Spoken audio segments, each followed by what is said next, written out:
बिस्मिल्लाहिर्रहमानिर्रहीम। नाज़रीन, divisional commissioner Faisalabad Ishrat Ali ने सरकारी वाजबात की वसूली मुहिम में मज़ीद तेज़ी लाने का हुक्म दे दिया है।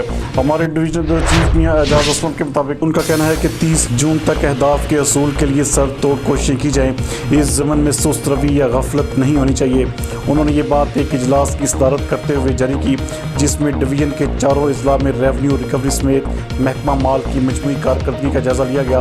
इजलास में deputy commissioner Faisalabad Mohammad Ali, additional commissioner Rai Wajid Ali, additional deputy commissioner revenue Fazal Rabbi Cheema, assistant commissioner Syed Ayub Bukhari, Umar Maqbool Imtiaz Baig, general assistant revenue Malik Rashid, assistant commissioner under training doctor Zunaira Aftab और दीगर अफसरान के अलावा दीगर अजला के डिप्टी कमिश्नर्स वीडियो लिंक के जरिए इजलास में शरीक थे। इस मौके पर डिवीजनल कमिश्नर ने सरकारी बकायाजात की वसूली की पेशरफ्त का बगौर जायज़ा लेते हुए stamp duty, registration fees, capital value tax और वाटर रेट की मद में बकिया अहदाफ हासिल करने की ताकीद की और कहा कि हफ्ता वार कारकर्दगी का जायज़ा और टारगेट्स मुकम्मल न होने पर मुतल्लिका ऑफिसर जवाबदेह होगा।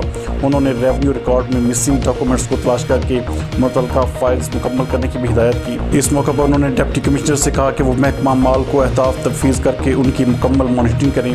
इस सिलसिले में कारकर्दगी वाज़ेह नजर आनी चाहिए।